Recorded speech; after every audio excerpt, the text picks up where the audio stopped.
Welcome to another episode of the Global Game Pod, where we focus on one thing and one thing only, and that's football. What a goal from Ronaldo! It is absolutely magnificent. It is David Beckham. With Coach Rudy and friends, this is Global Game Pod.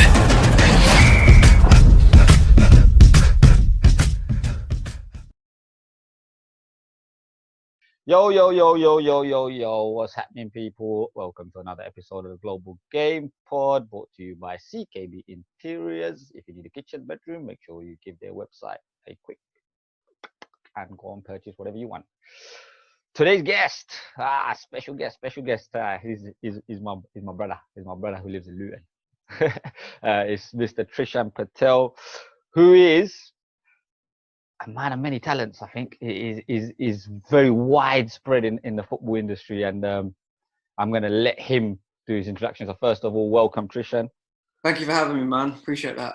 Absolute pleasure. It was a no-brainer. I've had a kind of a list of people that I wanted to get on, and then I had a kind of list of people who I hope to get on. Like, it's a kind of more of a dream. You're one of those people that I had to get on right from the off. So your name has been there for a bit. It's just been a bit wild trying to organize it, but happy that you're here now. So let's just kick this off with you, basically. Who you are, what you're doing currently, and then we'll dive into the history of Trishan in a little while. Yeah, so as you said, I think I've delved into so many things throughout my career. I'm 32 now, but I've been coaching since I was 18. So many experiences, mainly actually quite educational. Worked in schools a lot, delivering not just football but different sports. And then eventually I've come up and I've got my own company now, a football company, just like yourself, almost like a mini kind of academy. And I'm currently the assistant manager at Biggleswade Utd, Step 5. And I've worked in professional football in terms of like clubs, done like community work, academy work, development work. I'm just enjoying the process, man. I feel as if I've got so much more to learn, but I'm enjoying the journey so far, man. Nah, that's mad. So I want to go back right to the beginning. I don't go back to little Trishan, you know, the 3, 4, 5-year-old Trishan, and your journey into football. Like, how did it all begin? You know, who's inspired you to be here, or was it just off your own accord? And yeah, that's quite an easy one, to be honest. I'm like the third brother out of 4, so there's 4 of us. As you can imagine, in the house, just vases being broken. It was just a mad house full of sport. Like my mum and dad are massively into sport. They've played sport all throughout their lives. My Saturday consisted of in the cricket season going to watch my dad and playing with all the kids there, and then in the football season again going to watch my older brothers from there. And obviously Liverpool on my team, they're a massive part of my life, and I follow them as much as I can. Whenever they're in Europe, I've got to go to watch them in Europe, got to travel. I'd say Liverpool are a big part as well, really. I've always loved playing it, talking about it, studying it.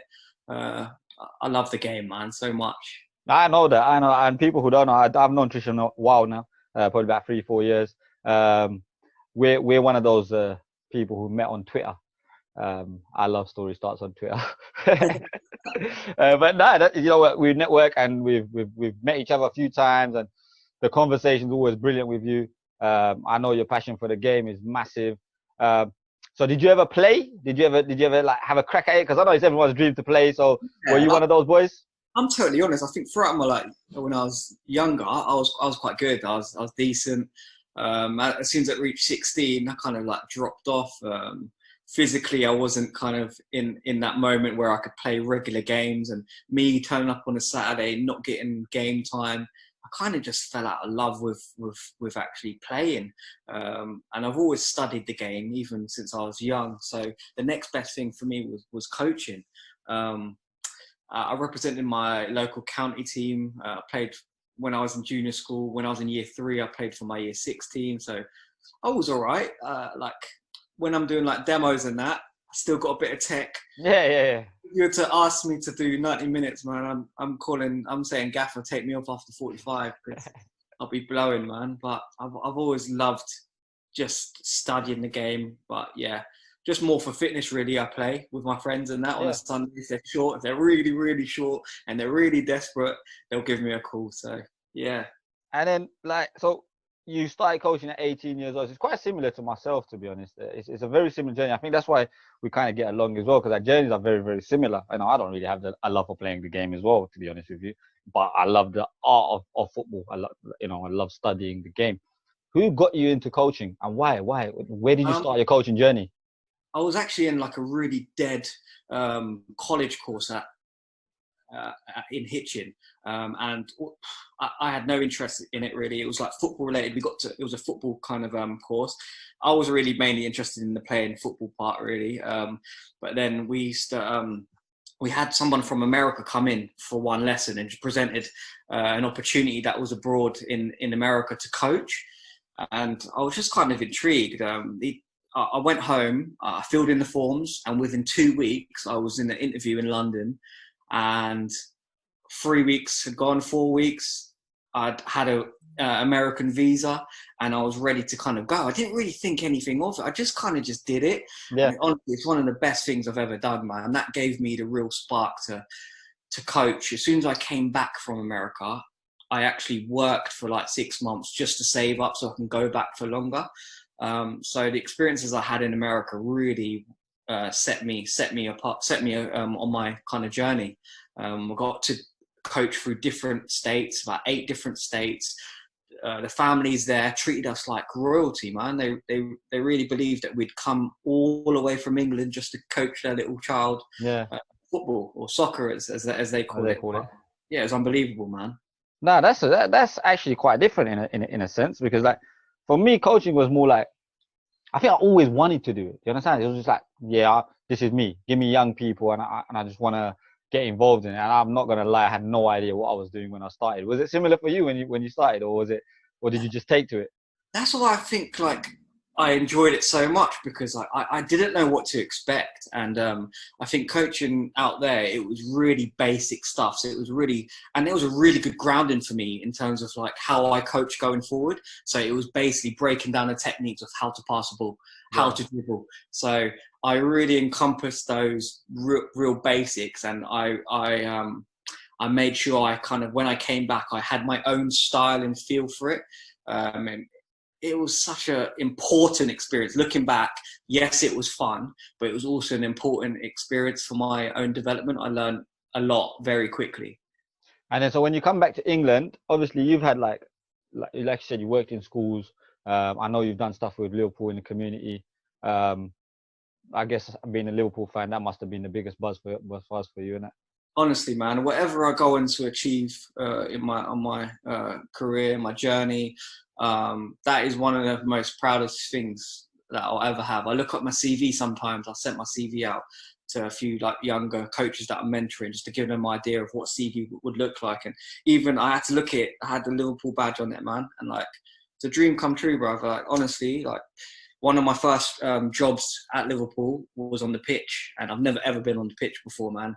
And I don't even think I was fully like engaged in the session, because I just couldn't believe where I was. Yeah. Pop was to my left. I just kept going through all the goals that have been scored in different areas of the pitch, like a real like child. But now I'm really proud about that achievement, man. Nah, that's quality. Like, even though I don't really like Liverpool, but I'm happy for you, and I'm happy for you, since you're my brother and that. So, but nah. So then we're coming back now. So to now, obviously you've got your academy. So tell us a little bit about your academies. I know you have like behavioral programs, you've got your goals program and stuff like that. But I want people to know a bit more about that kind of stuff and what you're doing within it, because it's not just football for you, is it? Yeah, no. Like I think like one of the biggest parts, but like the reason of the birth of it was actually my dad. In 2016, I actually lost my dad. Unfortunately, like he actually took his own life, and as you can imagine, it affected me and my family in like such a deep way. Football was my therapy. It was my way of kind of getting out of that depression zone, and I thought I'd start my own company. My dad was always one of the biggest supporters of me, just like my mum was. So I had the kind of idea to do it, but since when my dad passed away, I think he passed away in September, and with November, that was when I first started doing my own bits, like one-to-one coaching, group work. And from there, it's just evolved.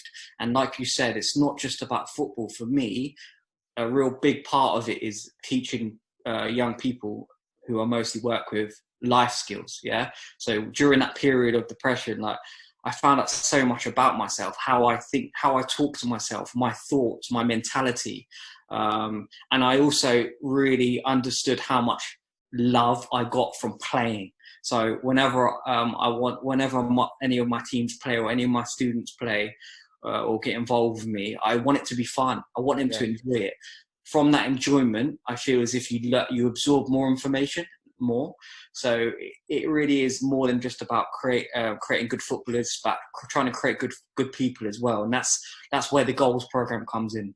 Okay. I looked at all from my experience of working in schools. I didn't want to miss out any of the students in there. So within that school, you've got students with poor behaviours. Yeah, there's reasons for that. So I wanted to have a program for them, a behaviour program. Then I've got a social skills program. Those that are actually I find they're really sweet kids, yeah, but they don't know how to interact with people. Yeah. They don't know how to make friends, and they might get themselves into trouble because they haven't got the social skills to articulate their emotions and their feelings. And then finally, I've got the high achievers, the ones that are enjoying their lives without much bother, and they're achieving really high in school. So I've created a leadership program for them. Okay. And honestly, man, I've only just kind of in this time reflected on my own journey, and like, I think me teaching that program has improved my own coaching because I'm doing a lot of mentoring. I'm working with a lot of people, different people, and I'm having to adapt really quickly. And it's not easy, man. Like, I'll go in the morning, one school, 9 a.m., first session will be behavior. These kids have got so much energy. These kids are questioning everything. The next session, I'll have a social skills group. You can't get a word out of them. Yeah. So it's just like that and that. Yeah, and then you've got the leadership program who are just so keen, where they're asking so many questions, man. You understand? They're so keen. I'm trying to explain to them, sir, I'm like, relax. Do you understand? So it's actually improved my own coaching, and I can see it from when I'm coaching at the senior level. People say there's a big jump. Yes, there's a big jump in age, but they're all the same. We're all humans, bro. We're all mechanically used to certain things. And no, it's definitely improved my coaching, man. So, yeah, those are little bits I'm doing. I'm doing mini kickers for 3 to 5 year olds, like you. Was it Tech Tot? Tech Tot, yeah. Yeah, wicked. So I'm just trying to hit a big range to offer my community something. It's actually really mad. Like, you don't understand the similarities here. There are massive similarities in the journeys. It's huge. Obviously, the only thing I haven't dived into is the school side, and even then. I think back in last year or something like that, we were doing a very similar thing to your goals program, but it was more from the school perspective, and we were just doing the football side of it. But it was like, if you have to have certain points or something like that in order to come to the football session itself. So yeah, like what these kids you're talking about, we had them in all different various ages and sizes. Also, you'll have like a year 7 kid who just doesn't talk at all, and then you'll have a year 9 kid who's just seriously off the rails, and you got to try and bring them together in some capacity and stuff like that. And that was different experience as well for me personally. That was a mad, because me as a coach, I always say I'm a football coach. Like, yes, there's the mentoring side of it, but my mentoring side of it is via football. So I channel football in my mentoring. Whereas with you actually go into and dive into the life skills and things like that. And what people don't understand, I think sometimes when you do kids football, I think it's a natural occurrence, right? That you have to, you almost become a mentor without realizing. 100%. You know, you're mentor to, even like you said, even those boys who might be older than you in the senior level. You're also a mentor to them in a very, very subtle way, though. How was that transition for you? Because obviously, you're letting the people know that you're always Biggleswade, and you know that's you've been in the kids side, and then you come into the senior game. What was that like?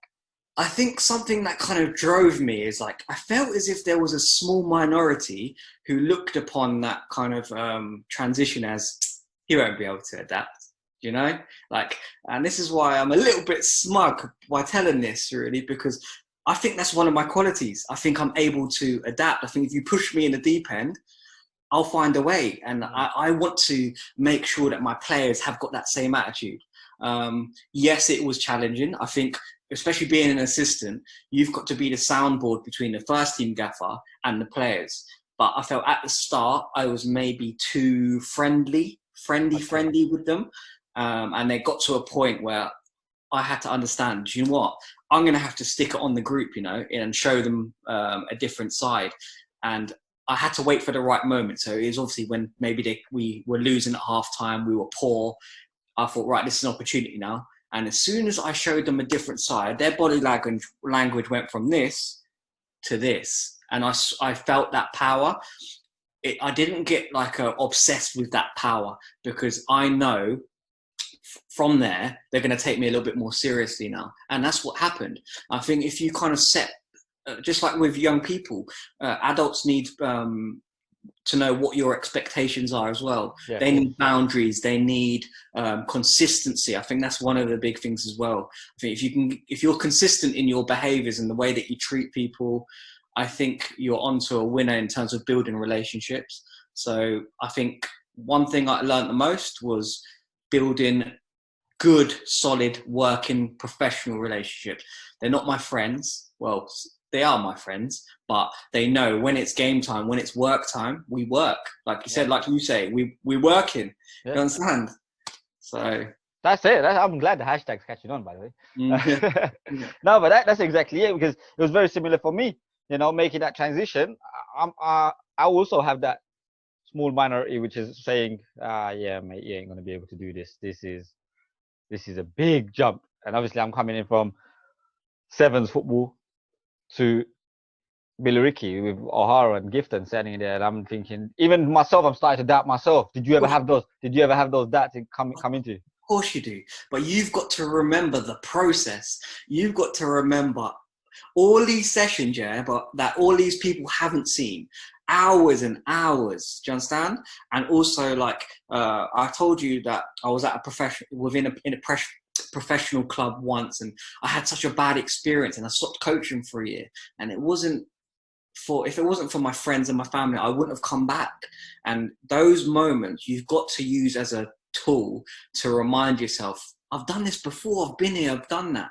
Yeah, so it's about the way that you talk to yourself, your thoughts, any thoughts, negative thoughts, you challenge them. These are the things that I've learned by mentoring myself and just by speaking to others. And these are the things that I think are going to set me apart when I present goals programs to schools. They're not going to want me. They're going to need me. They're going to need people like you, like me, positive influencers who can really nourish the minds of people.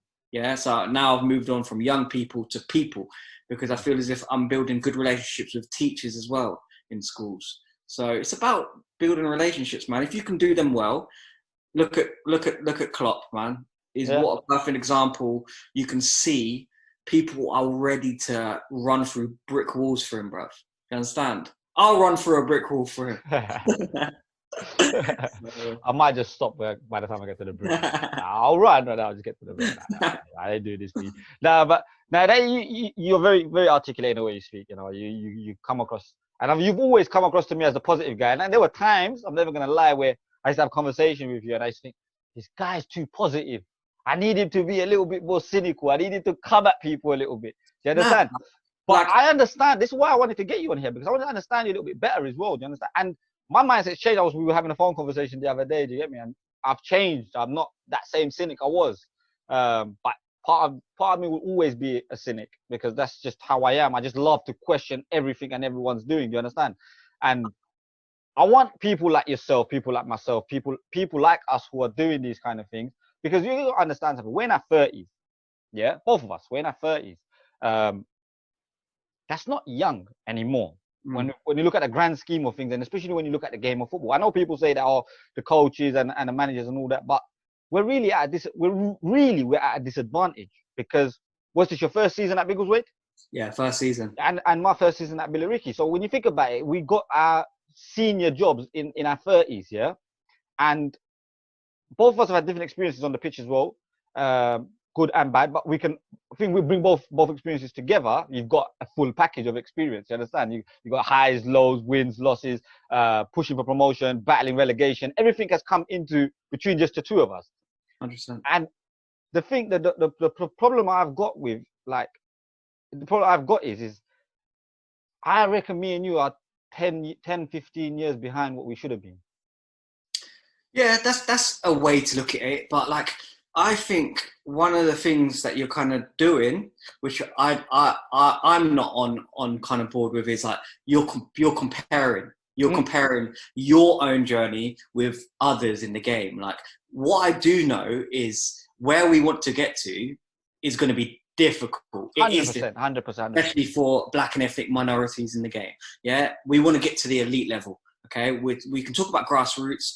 That's our foundation. There's loads of people that look like us in grassroots, but when I look at top elite level, there isn't. So what my advice to you was, and I don't want to be super positive again, but I didn't mean it in no bad way, nothing like that. No, but I understand, because like, I'm glad that you kind of said that, because like I just want to say, like, I'm not always positive, but I'd say I think everyone has something in their lives that changes them, like, completely. And mine was losing my dad, I think. Yeah. I think for me, my mindset is that was rock bottom for me. Like, I said it openly, really. Like, that period, I just remember being in my room, crying my eyes out, curtains down. When it was time for a session in the afternoon, I used to get up and put on a show for an hour, and it was good for me. But my mindset with everything is like, I'm not in that place anymore. So everything else seems like a bonus to me.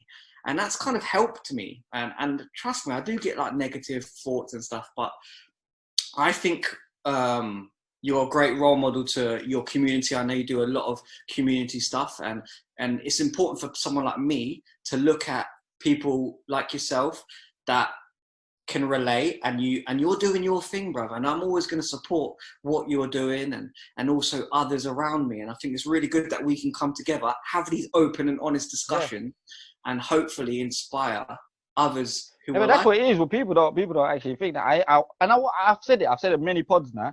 I said it with Nav the other day. I've said it with Zohair. But and I think everyone in the FA and everyone knew that this guy's a cynic. He's coming to berate us. That's what he's coming here to do. And that's what I was doing. I'm not gonna lie. I'm not gonna sit here and say no, that's not what I was doing. I was doing that. I was going there to find the negatives in these events and in these forums and in everything. And like, yeah, all right, you're not doing nothing. And I almost became a lone wolf. I was like, yeah, all right, cool. I don't need any of you no more. And that's where I got to. I got to a point where I was like, I don't need none. I just need my circle of people that are here, and that's it. And you know what? You don't need me. I don't need you. Sack it. I'm not interested. You understand? And I became like that with my badges. I became like that with everything. I'm just gonna do my thing over here. If it looks good, it looks good. If it doesn't, it doesn't. I couldn't care less. But it's my thing. You understand? But then I have people like yourself who I'm looking at. You understand? And I'm thinking, right, Trish is doing good. You know, well done to him. Like, and I'm there, like the same way you just said you support. And then coming off your positive vibes. This is what I'm saying. Like, those positive vibes at the time, because obviously this is the mind of a cynic. It's like, here we go again. Yeah, that's the real thought. Here we go again. Somebody else telling me that, it can be done, it can be done, it can be done. But nobody's showing me which way, how, and when. You understand? And then I'm looking at you doing it. Now I'm thinking, okay, right, this guy's talking the talk, but now he's walking the walk. Okay. Like, I completely understand where you're kind of come from, because remember we had this conversation 2-3 years ago, and we were in that same kind of moment where there was a lot of frustration, wasn't there, from 100%, about the powers that be, and a lack of trust, a lack of communication. And that's why I've got to kind of like mention someone like I just had a missed call from him actually just now. Like, I speak to him quite a lot. He's one of my mentors, Butch Fazal. Yeah, he's gone into the FA, and I said to him straight before he went in, I go, Butch, you're going to be judged upon a pathway, whether you can create a pathway. And he was like, Trish, look, when I've left, then you can judge me. And like, the first year was quite slow. I didn't really see the FA kind of engaging. And now I've just seen a big change in terms of like, they're not just setting up these seminars and meetings with us. Yeah, they're actually proving what they're doing. And I appreciate that. Whereas before, like you said, they would come in, answering questions, we'd go away, and you didn't think anything was done. Right? They're actually coming back through email, through other meetings, and saying, right, we listened to you on this. This is what we've done about that. I was lucky enough to be invited to St George's Park, and the senior leaders there are really, really open to what we have to say. And that's all I ever wanted, I think, is just to kind of feel like I had a voice, and also feel like there was change. There's not going to be instant change. We've got to understand that. 100%, 100%. But in the meantime, this is what I don't like. If I'm totally honest, yeah. It's like I feel really passionate about increasing representation at that level, yeah. But if you're moaning and you're not doing anything about it which I mean by, are you still developing yourself as a coach? Are you still going out there? If you're sitting on your bum and just saying, I'm not going to try because of X, Y, Z, don't complain, bro. 100%. Innit? 100%. I'm just not, don't, you can complain, but listen. See, that's what it was. That's what it was for me. It's like, it became a thing where, like, I was like, because I went to the latest Asian Youth Football Forum. I went to the latest one, and Butch was there. And it's the first time I've ever met Butch. Do you understand? And so he heard my story. He didn't know who I was. So he heard my story a little bit, and he just said to me, come to the side. Like, at the end of this, come and see me. So I went over to him, and then he asked me again, so what do you do? Blah, blah, blah, blah. And he just couldn't get it. He was like, what, how, why? Why do you not have your badges? What is going on here? Because obviously him being in the head of the FA education now. So he's going to me, this doesn't make sense. Why are you not, do you not have your badge? So I explained to him, like, look, this was the process. I've been on a waiting list for 5 years. I've tried to pay off it of my own money. I don't need a bursary. I'm ready to pay it now. Like, I'm ready to go. I've been ready to go for so long that I almost don't care anymore. You understand? Because I felt like I've tried, but no one's actually given a toss back, coming backwards. And it's not like one county I've tried with multiple counties, and then they changed the course. And because they changed the course, other people got priority. So the waiting list got turned upside down. And I was like, well, this is, by the time my name comes to the top of that waiting list, I'm in my grave or something. Do you get me? So I tried to explain that to him, and he was like, no, look, listen, we start now. So forget that, we start now. And I was like, okay, look, there's someone now, like you said, someone's listening. And exactly how you put it, I felt at that point a sense of relief, like, yes, this is what I've been waiting for. I don't need to go on the course tomorrow, but I just need to know that somebody there who will try something. I'm not expecting him to work a miracle and get me on a course. I understand that there's a process and there's waiting lists and priorities and stuff like that. I get that. But as long as I ain't out of that conversation. 100%, man. And that's what was important. So even though I haven't known Butch as long as you, I mean, I've spoken to him. I spoke to him last week, I believe it was, just to say, yo, how's everything? I hope you're doing well and stuff like that. Because I feel like, especially in a time like this, it's good to always stay connected. 100%. Sometimes it's selfish, which is in a sense, I'm still relevant, by the way. I still exist. I'm still here. And I'm still ready and raring to go as soon as this lock is lifted. Let's go. Let's do it. Do you understand? I think this is one of the most important things that we can now teach people that are coming into coaching about connecting with people via social media, by just like going for a coffee, but also going to these events. Like before, I used to think, what's the point of me going to these events?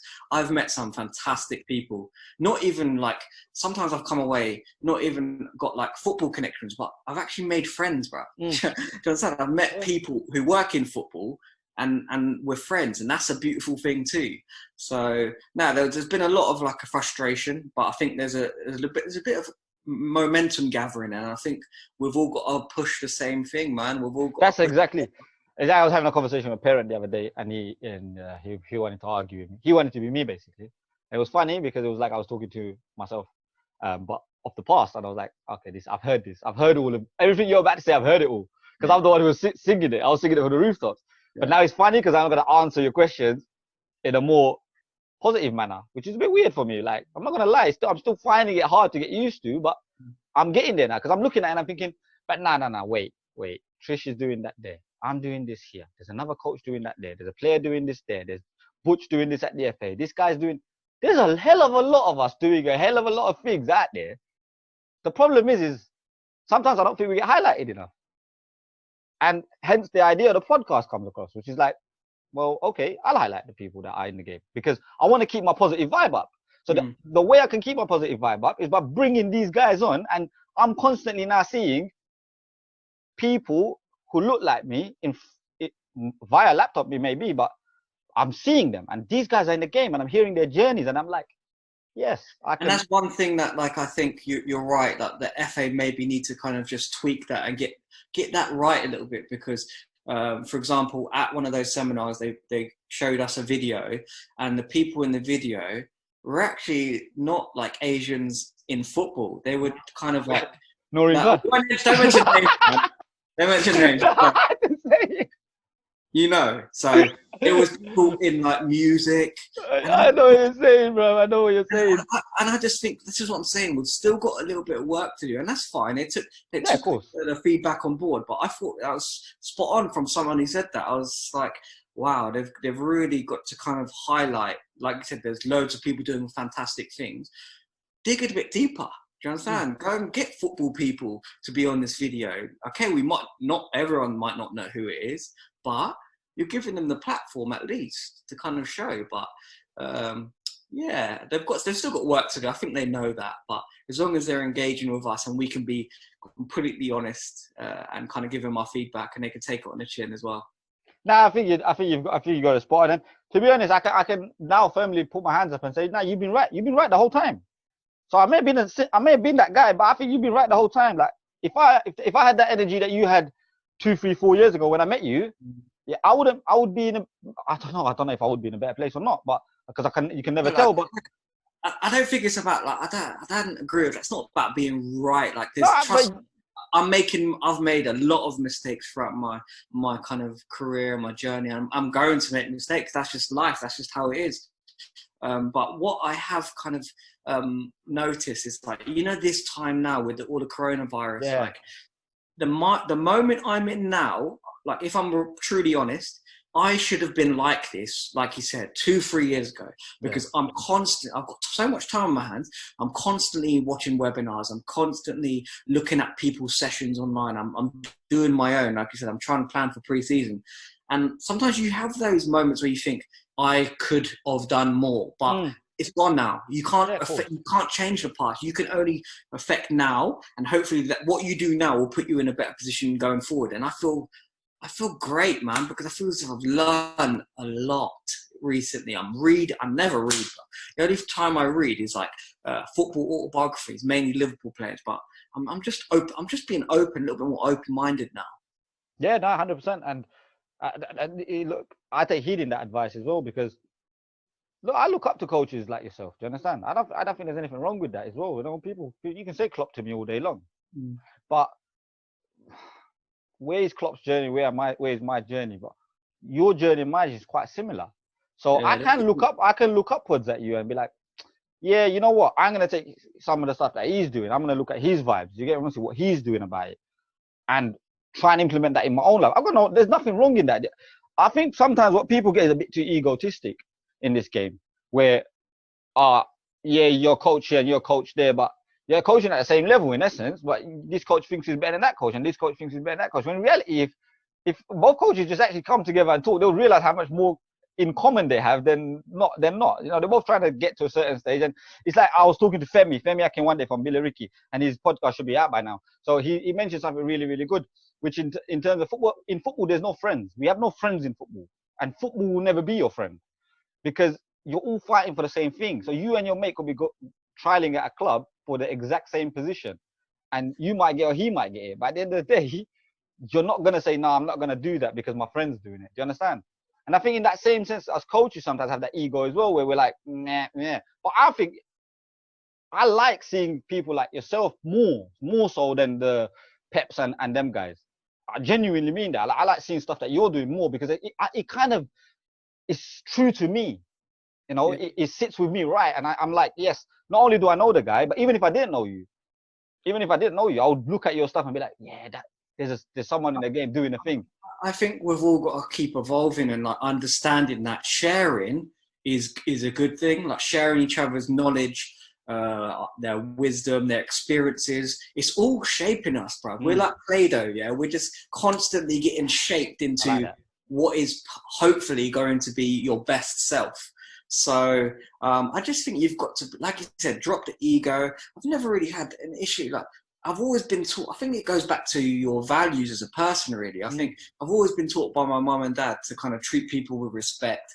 And I've also learned about kindness, not just to myself, but the impact it has on other people. Like, kindness can lift someone from lowest of the low to bang. Like, actually, someone cares. So if I don't receive that kindness back, yeah, that's not on me, bro.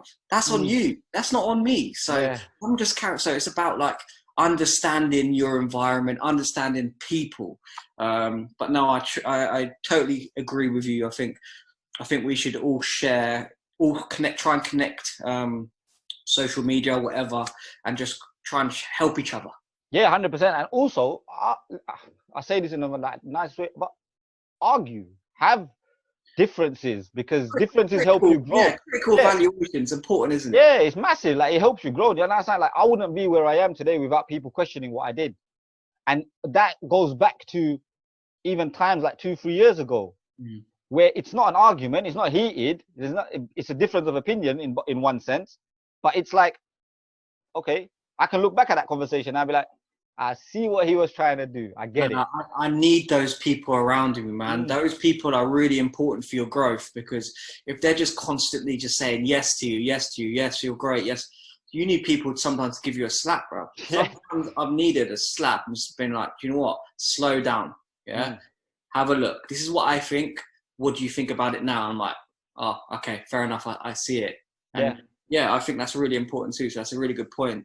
Yeah, and I just want to go back to that experience that you had where you stopped coaching, man. I want you to touch on that a little bit, man. Like, yeah, it was just like I was in like a professional club, and like I had a development team, and we were trying to get them to build from the back, and it actually cost us games because we were making a lot of mistakes. But my idea of development and youth football is exactly that, development. Yeah. Results aren't important.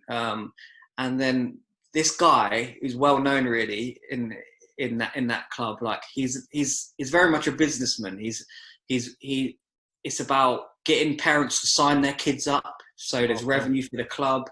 So now I understand the situation better, but it doesn't make it right. Anyway, like I finished like a session, I've gone home, I've got a phone call set because we were meant to have another session the day after. Trish, don't turn up tomorrow. I'll tell you the reason why. Later on, I'll give you a call. I was like, oh, okay, fair enough. Put the phone down. 3-4 days had passed, bro. And I was thinking, what have I done? Like, I was so scared and worried. So I called him, and he was like, oh, sorry, mate. I forgot to give you a call. We've decided to kind of replace you. Look, you did a fantastic job, but I felt as if we weren't winning games, and then a few parents were complaining that they didn't want their son being in like such a losing team. End of the day, Trish, these parents pay my wages, which means that his pocket, his reputation, like about like bringing money into the club, was more important than my own development. So this is what I'm saying to you about there's so much love and care, not just for my players, but also the coaches that I bring in. It's my responsibility to take care of them, to nurture them. Yeah. So when I look back at that situation, someone asked me, what would you have done, Trish? First thing I would have done is actually support the coach. Yeah. If I saw that he was struggling, I'd have had a conversation with him. Trish, how's it going? Yeah. Is there any way that we can kind of help you? Because I've noticed the results aren't as good as they maybe should be. And also, if I did have to be replaced, I can take that on the chin. Yeah. But give me a development program to fall back on. Don't just kind of leave me. Like he didn't. There was no offer of come back in and work with these group, and we can help you, and then we'll put you back in. Maybe something like that. That's what I would have done. But it was a case of, can you believe that he told me that he'd call me and I didn't get a phone call? I think that's rude. I think that's unprofessional. And these are the things that I question in my head as I grow up. It's like you think like, if I was a white coach, would I have got that treatment? like this is a question which I will never fully understand the answer to. I can suggest it, but there's no proof of that. But this is what I'm saying. These are the things that I know going forward. I've got to be on it with my work. Yeah, my name's on my company, so it's my baby. Do you understand? I've got to deliver high quality coaching, and that's what I'm working towards, man. I'm not always going to be at that level, but as long as I'm close to it, I'm happy with that. And that's wicked, man. Look, at the end of the day, that story is quite shit to hear, to be honest. Like, I hate hearing things like that, because I think it just comes in the nature of us. Because, like you said, you run your own coaching company, I run my own coaching company. Our young coaches as young as 16 coming up, and they're not gonna know it. Did we know it at 16, 17, 18 years old? Hell no, we didn't. How many mistakes did we make in our journey? Do you understand? And mistakes are there to learn from. And sometimes I think you have to let coaches make mistakes, as long as they're not drastic. We're not talking about abuse level on that. But on the football pitch, they're going to make mistakes. They're going to get things wrong at times. And it's up to mentors or higher level coaches to come in and say, you know what, I'm not going to tell you how to do it, but I'm going to suggest you. I'm going to give you different varieties. Find what's comfortable for you. Then start using your initiative. Then start using your own mind. And I think that's so important that people need to understand that when they talk to yourself, when they talk to myself, they always talk about us and players, young players. They don't realize we're actually developing young coaches as well. Right. And we're bringing up the next generation in that sense. And I don't know, I know you do it. I've seen your coaching stuff. I mean, it's superb the way you highlight them and the way you make them feel like their own individual selves, which is brilliant. I absolutely love that. And sometimes I take those models as well. You may not see it, you might see it, but I take those models as well. I'm not ashamed in saying that. You understand? Like, what coaching's about, bro. That's exactly what it's about. Like seeing things, taking it, adapting it, and molding it into what you want. Yeah, because that's exactly what coaches are. That's what we are. We are them guys. That's what we do.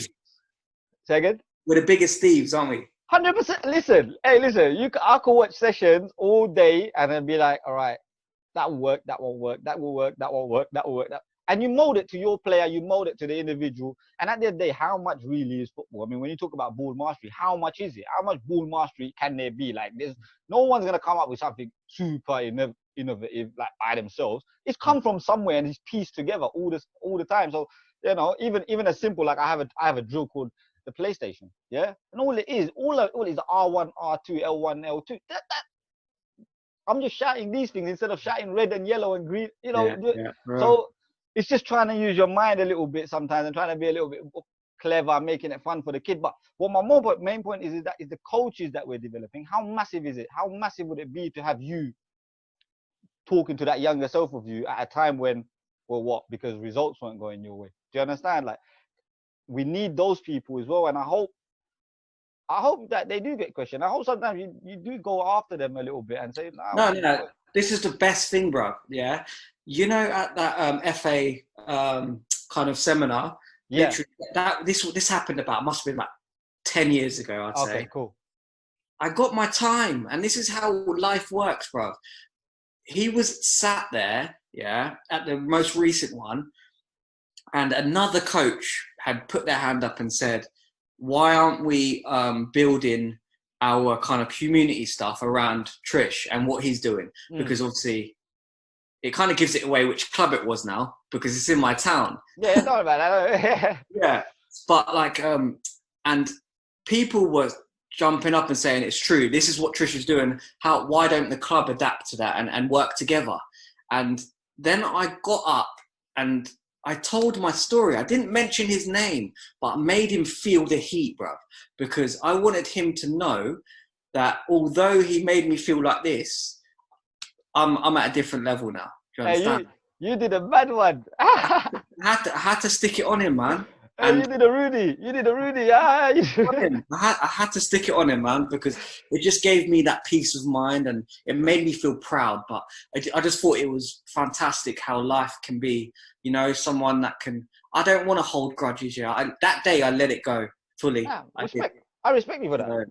Honestly, I respect you for that. Like, because people do need to be told. Like, we can't go through these journeys and just be like, keep it to ourselves kind of thing. Yeah. Mm-hmm. And I get it. The experience happened.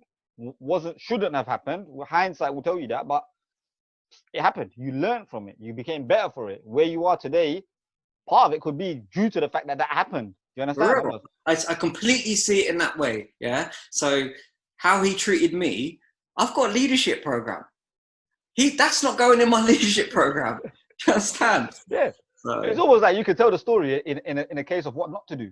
yeah, it's true. You know, and I think that massive. Now, Trish, this is what I mean. Like with you, that's why when you asked me, is it going to be formal? I thought that it can't be. I can't do a formal one with you because I want to know about you. Do you get me? I want to know how your mind works, and I already know, but I think it's more for the viewers, and even for myself. You know, it's always nice to stay motivated. It's always nice to have somebody on who not only makes me laugh but can bounce ideas off. And at the end of the day, we're in this journey together. The whole purpose of this podcast is to bring people like yourselves on who are doing big things, getting noticed in their areas. But if this thing builds, this is where I'm coming from. Like if this thing builds, maybe after 20, 30, 40, 50 videos, it might build. I might have one big guy on here. Like, I don't know. And it might just blow off. Everyone's going to go back to watch this episode. Hopefully people see these small guys that are doing big things. I would like to kind of just in 5-6 years time to come and look back at how my mindset was, my approach, the things that I was saying, the language that I was using, and just look back at it. So I'm interested as well, to be honest, because I've known that no doubt both of us are going to unpeel more layers to us. Yeah. So let's see. This is a fantastic idea, and I'm going to support this, and you know that I'm going to do that anyway. So yeah, you've always been. I can see my tweet. I see my Instagram, my Twitter, and I know you're always about. So I respect you for that. But your future now, what's in store for it? If you're talking about like the ultimate goal for me is to coach, to manage in the professional game, whether that be in England or abroad. I just have a feeling inside of me that I'm going to have to go abroad to get a real opportunity. And that's not like I'm not disappointed in that, because I like to travel and I like to experience different cultures, different countries. But that's how I've kind of got it in my mind. I've always asked the question, what do I want? So that's what I want. But then I work my way backwards and think, like, how is it that I need to get there? So at the minute, I'm in a FA development group. Yep. So a group of Black and ethnic minority coaches are being developed to bridge the gap between the B license and the A license. And honestly, it's taken my coaching and my knowledge to a different level. We're having constant webinars. We've created little subgroups. So we're watching webinars, and then at night we're all getting together on Zoom and analysing the game. So again, like you said, like that critical thinking is so important. So I'm enjoying that at the minute. And then obviously second season with Biggleswade. I think the aim for us is promotion, bro. And there's no two ways about it. We've got to try and get promoted next year. We've proved that what a good footballing side we are, but people. I think I take it offence when people talk to us about, Biggleswade United, they play some fantastic football. We're fighters too, yeah. Like, I want to make sure that people know that, like, we are grafters, and that's what got us to the next level. We were always good technically. We can always build from the back through the thirds, but we actually added some little bit of nastiness that you need at this level. But for me, it's all about just growing, evolving, and learning. I've got an addiction for learning, man. Like, it makes me feel so good, and then I can serve other people. If I'm in a better way, I feel as if I can serve people better, and that's what this life's about, man. For me, I just want to serve. When I'm gone, people aren't gonna remember like all these things I've won. They're gonna remember how I made them feel, how I treated them. Yeah, so these are at the forefront of my mind when I'm delivering. It's like, yes, I want to be the best that I can be. Yes, I want to win trophies, titles, but ultimately, I want to just like use football as a tool to help people in their lives, man. I want to give them that joy. Trish, do you remember when we won this together? These are the conversations I want to have when I'm done. I'm retired. I've got a walking stick, and I'm watching Liverpool every week. The memories. Trust me, legacy, man. They come quicker than you can imagine, because see, my under 18s boys, I had 10 years ago when I first started coaching. Now they're my coaches, and we still go back to it was an invincible season. We went the whole season undefeated. My first ever season of coaching, and we can still go back there. these things come round quicker than you think. Can't put a price on those memories, man. You just can't. So that's what it's about. It's about legacy, man. What legacy are you gonna leave behind when you're 100%. gone? 100%. And before you go, I have to ask, I don't know which way you're going to lean on. Actually, I do know which way you're going to lean on this, but I'm going to ask Messi. it. That's what I mean. You guys planned this, honest to God. It's a shame, man. I think like it's such a shame that we have to have a conversation, Messi or Ronaldo. I think we've just got to appreciate both of them while We have to. But I'm going to appreciate them after they both done playing. Right now, I'm asking the question. I've got to ask it because I just want to win. I just want to win, man. He can do everything, like dribble, pass, shoot. People say about heading, yeah. Do you remember in Rome in the Champions League final, bro? I don't know. Why do you need to need to tell me these things? I remember, right? It's fine. I remember. Rio, it went over Rio's head. Bang. Rest is history, It mate. was a fluke. Nah, like I just respect both of them, but it was a fluke. That header was a fluke. It did not mean that. It was all a fluke. The best. Look, he's people always misunderstand me when I say Ronaldo. I don't think Messi's bad, man. Come on, I'm not stupid. I love football. I get the brilliance of this kid. Do you understand? If I had him in my team, mate, he would be the best for me. Do you understand? Like I'm saying that right now. If he played for Man United and Ronaldo didn't play for Man United, Messi would be the best ever. That's what I'm saying. I think you're a bit skewed because, like, emotionally, you saw him take you to a different level as a club. Not only did he take us to a different level as a club, but he took himself to a completely different. Of course. I remember when he came in. When he came into United, this is bare funny. Man. I wish I keep the top. I'm gonna bring the top here. Like I'm putting next to this one. Yeah, because this is a signed one. Yeah, but there's one I've got which is. So I can't remember where I went on holiday, but it was one of them, like Turkey or somewhere like that. You get a fake United top. Yeah. This is when I'm young, yeah? So I bought back a fake United top. So Ronaldo was 18 at the time, yeah? Yeah. So he's just signed for United. So I'm a kid. And I can't afford, or like I can't get my mum and dad to buy me the United top. Yeah. So they bought me this fake ass thing, yeah? And I was like, you know what? It's the best I'm going to get. But it was blank at the back. Now, around the corner from my house was a printing shop. And they used to sell the letters in the village. Do you remember the time where boys used to wear hoodies and they used to iron on their names and stuff? Do you remember that? Like funky designs and stuff. So that was like a big thing in East London, guy, at that time. All the not gangs, I'm not gonna call them gangs, but whatever they were, groups used to wear like hoodies with like different color letters and stuff. Yeah. So I saved up like £3, I think what it was, £3, like from school dinner money, and I was like, yeah, I'm not gonna eat this week. But what I'm gonna do is I'm gonna get to that shop and I'm gonna get Ronaldo and the number 7. I have to get it. And I bought the letters and they put it in a little sweet bag kind of thing. And I brought it back home. I switched the iron on. I've never ironed in my life. I have no idea how iron works. I just know you put the plug in and do something and press a button and the steam comes out. And mate, I burnt the top clean. Oh, it's tough. That is bad. I was like, oh, this is cheap. But guess what? I learned from it. And I didn't only just buy the one United, so I learned from it. Do you understand? Went back, saved £3 the next week, got it. And I was donning Ronaldo since he was an 18-year-old boy. So, yeah. Look, my God. Who's that? Dead striker. Who is it? Can you see? Yeah, I see. He's my guy, man. He's my first hero. We all have our firsts, man. 100%. But Ronaldo's not my first hero, bro. There's only one hero for me, man. It's David Beckham, bro. Without Becks, I wouldn't be a United fan. No, that.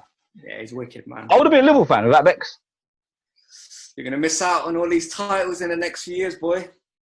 But in my lifetime, I've seen United with 13 league titles, bro. Why? What 13? You don't mind even win the one that you're supposed to win. Let's see. Anyway. Nah. What do you think? Genuinely, what do you think? Genuinely. Yeah, it'll get done, man. You think so? When? No problem. When? June? End of June? It's a sticky one, this one. It's a proper sticky one, isn't it? Because obviously you got stuff like contracts. You got obviously that step 2, step 1, which kind of is see, the thing for me is like, if the Premier League finishes, everybody else has to finish. Yeah. Because I just think it would be completely wrong if they did that.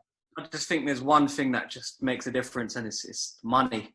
They've got so much money to lose from that TV contract, players' contracts and stuff. So I think it will get done. I think for the integrity of the game, also at the top, it needs to get completed, but we'll see. Anyway, I'm speaking from a Liverpool bias, so Yeah, I'm just trying to look at it because obviously we're at step 2, and I'm thinking, like, for example, like Wheelstone, like, they should go up, man. They've done everything to go up. You understand? Like, and you null and void that, and they don't go up, and it's like, like that's how order that is. that's tough, man. I'm not complaining because we didn't get relegated. And we weren't in the Yeah. relegation. We were in a battle though. I mean, we were relegated, so I'm like, all right then, cool. But yeah, like, it's been a top pleasure. Wicked. I genuinely hope, and I genuinely mean this, I genuinely hope one day me and you can do something together on that ball pitch. Genuinely, I mean that, because I think we can take the world by storm. For real, man. Keep up the work, and I'll see you at the top, bruv. Hey, listen, I'm not trying to get there. I want you to get there. I just want to sell your streams for you. Do you understand? I'm not in no rush to get there. I'm happy. Honestly, you guys are doing your thing. You got your B. You're going for your A. You'll get your pro. I've got no doubt in that. Like 100%. I believe in your journey more than my own journey. Genuinely, I mean that. Because I ain't getting there anytime soon. I know that already. I've accepted that. So for me to see someone like you take the torch, or what do you call it? Yeah, that. Yeah. Banner, whatever you want to call it, and run with it. I'm happy with that. Do you understand? I want you to go, and I want you to go to get to the top, and then I'll be like, yeah, go on, Trish. Let me see you win a league with Liverpool, and let me see that. That is the only time you might get me supporting Liverpool. One time only. Respect, man. Thank you for having me on, man. Been good. Absolute pleasure. Listen, guys, you know what to do. Like, share, subscribe. Go hit up Trish's socials. They're down there. If you want to chat to him. He's a quite forthcoming guy, and he will definitely help out the younger lot. And you're in the Luton and that area, Middlesex area, right? Yeah, Luton, Bedfordshire, Hertfordshire. Cool. So you guys in that area, you watching this and you want to get in touch with Trish, just give him a shout. And parents or whatnot, you want to take your kids over to his academy. Make sure you do that because it's probably the best in them areas. So Trish, thank you very much once again. Until next time, guys. Peace.